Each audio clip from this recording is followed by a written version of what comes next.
كسكسي على البحر. حد عمل كسكسي على البحر قبل كده؟ بص المنظر.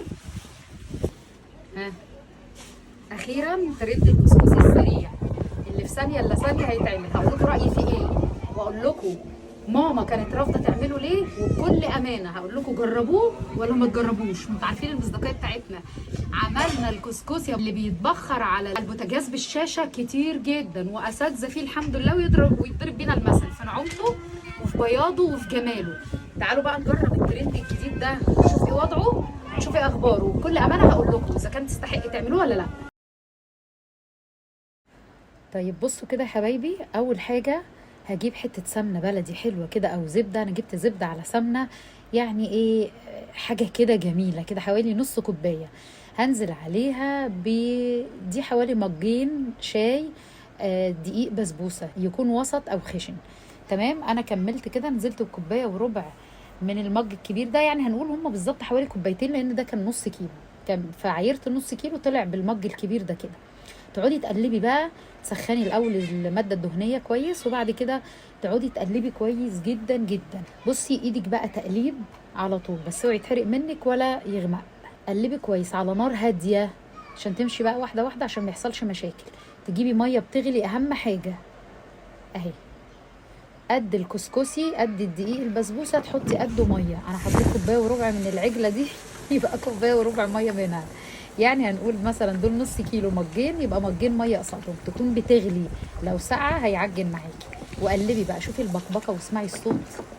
قلبي بقى، تفضلي ايدك تقلبي بقى، هيعجن معاكي. ما تخافيش، على نار هاديه، اوعي تعملي نار عاليه، وما تزوديش ميه ساقعه ولا تزودي ميه تاني. خلاص ده قد ده بالظبط. قلبي كويس جدا. بصي كلفت وبقى عجين عشان يبتدي يستوي، لان ده دقيق عايز سوا. برضو ايدك فيه على طول. طبعا انا بسرع لكم المقطع، بس والله ما اخد معايا 10 دقايق فعلا، في البلكونه كنت مخلصاه. بصي ابتدى يستوي. ده انا كمان هزود له كمان شويه ميه كمان صغيرين، بس ما تعملوش زي قلت عايزاه يبقى مستوي مستوي، ما يبقاش مدقق في بق اللي هياكله يعني. هو المقدار ده قد ده، وممكن يزيد بقين ميه كمان. انا زودت حوالي معلقتين ميه كده كبار. وايدك بقى تقليب تقليب باستمرار يا جماعه. خلاص.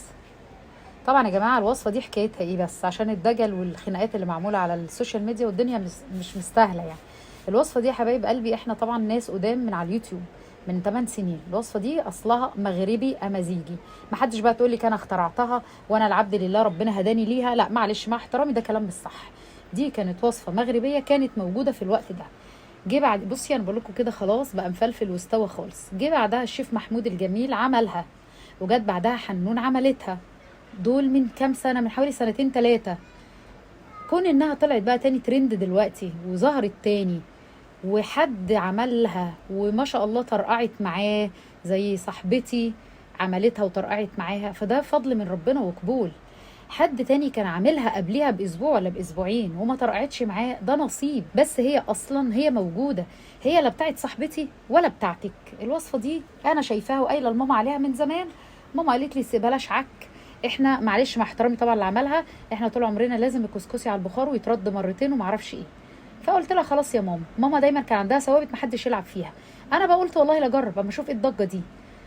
طبعا غرفته زي ما انتم شايفين مفلفل وجميل جدا، ونزلت بقى بجوز هند او مكس او زبيب مع سكر، وهبتدي ادوق معاكم. قوام معايا ما شاء الله، نعوميه تمام، مستوي. هنشوف مع بعض الطعم، هقول لكم بما يرضي الله. فانا قلت يا بنت جربي انت، ايه ممكن عندك حب التجربه اكتر مثلا من ماما حبيبتي الله يرحمها. في ثوابت ما ينفعش نلعب فيها ابدا ابدا. الكوبيبه الغمراوي دي رزها ما يكسرش ابدا عندها، لازم يبقى صحيح. ولا الكسكسي ده يتلعب فيه، في حاجات كده مسلمات. بس يعني ما فيش مانع ان احنا نجرب يعني، احنا خلاص في زمن تجارب يعني. دقت معلقه، بصوا اسمعوا بقى.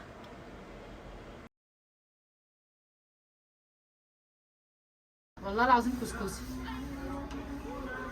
بس في فرق. بس الكسكسي اللي بالدقيق بيبقى فيه عضه، الحبايه بتاعته عشان سويناها وعملناها بيبقى فيها مدغه، في مدغه كده بتمضغيها معاكي في البق، بيبقى زي الرزايه بتتمضغ.